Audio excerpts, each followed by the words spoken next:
Oke, selamat berjumpa kembali dengan channel TV Panji dalam serial Memahami Budaya Panji. Ya, kali ini adalah seri yang ke-12 yang kita lakukan untuk mengurai apa yang saya tulis dalam buku Memahami Budaya Panji. Kali ini saya akan cerita tentang hubungan Mahabharata, Ramayana, dan cerita Panji. Ya. Kita sudah kenal Mahabharata.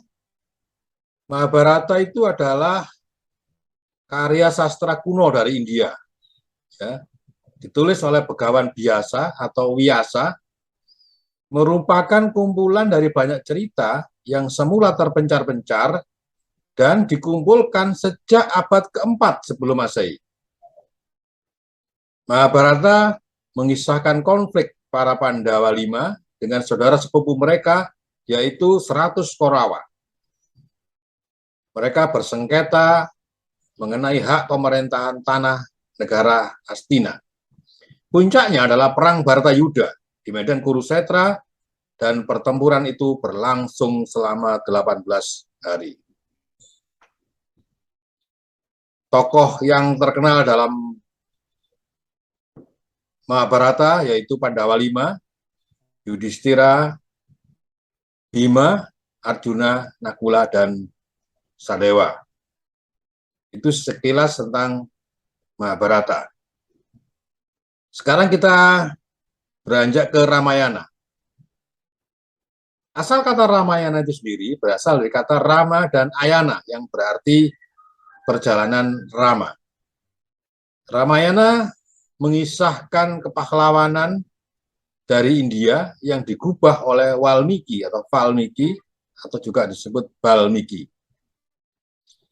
Dalam Ramayana dikisahkan Rama dan istrinya yang bernama Dewi Sinta atau Sita berkelana dalam hutan ditemani oleh Laksmana, yaitu saudara Rama lain ibu. Di hutan mereka bertemu dengan raksasi Surpakanaka yang menggoda.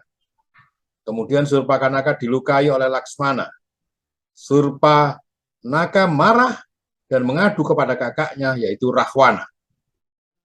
Gantilah Rahwana yang marah dan balas dendam. Kemudian Rahwana menculik Sinta, diboyong ke Alengka, dan seterusnya. Ya. Nah, sekarang kita bandingkan dengan cerita Panji. Secara garis besar, cerita Panji adalah berkisah mengenai percintaan Raden Panji Asmorobangun dan Inu Kertapati atau Panji Kudawanengpati, putra mahkota kerajaan Jenggala, dengan Dewi Sekartaji atau Galuh Candrakilana, putri kerajaan Panjalu atau Diri.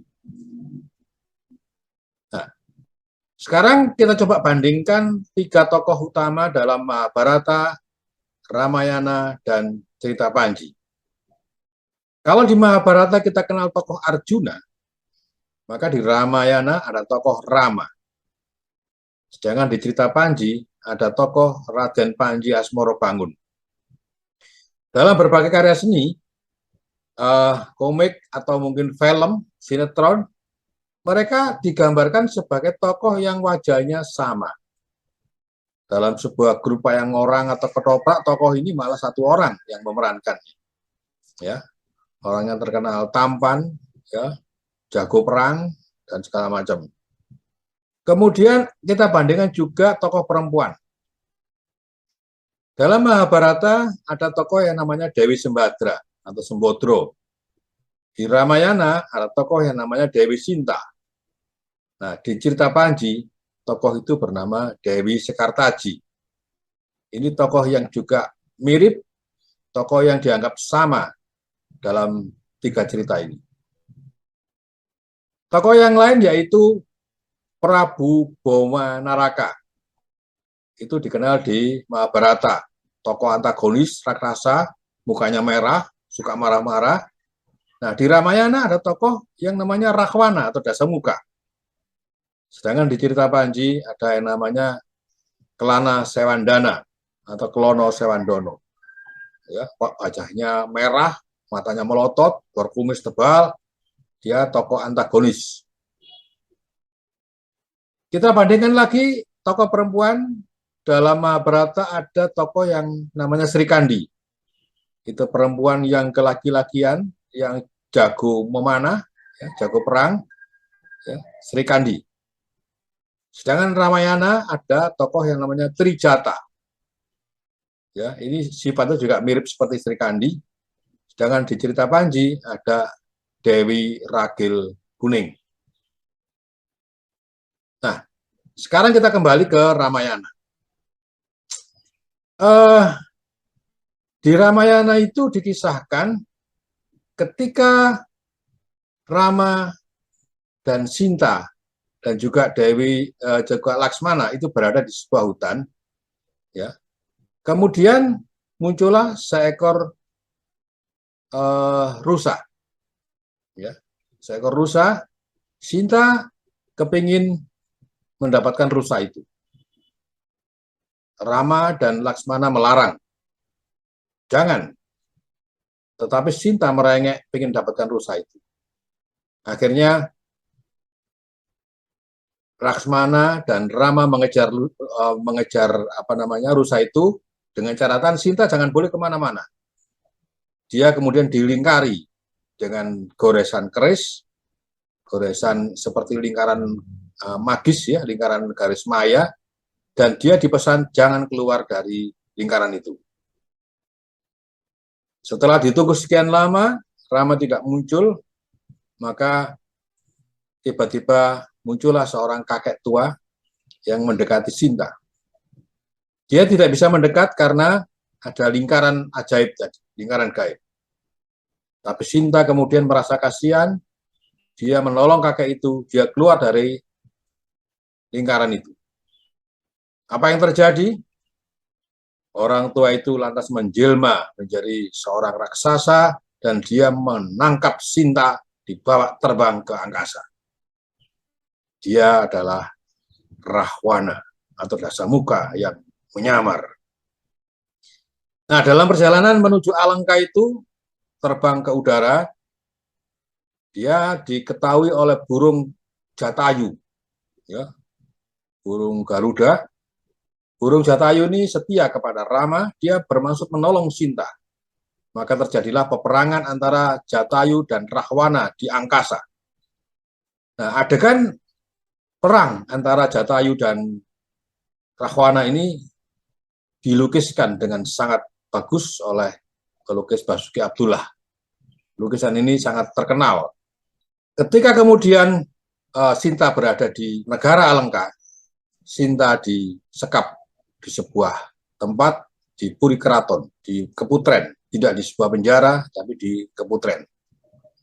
Nah, perlu diketahui, dalam Ramayana itu, tokoh Rahwana itu seringkali digambarkan sebagai tokoh yang antagonis.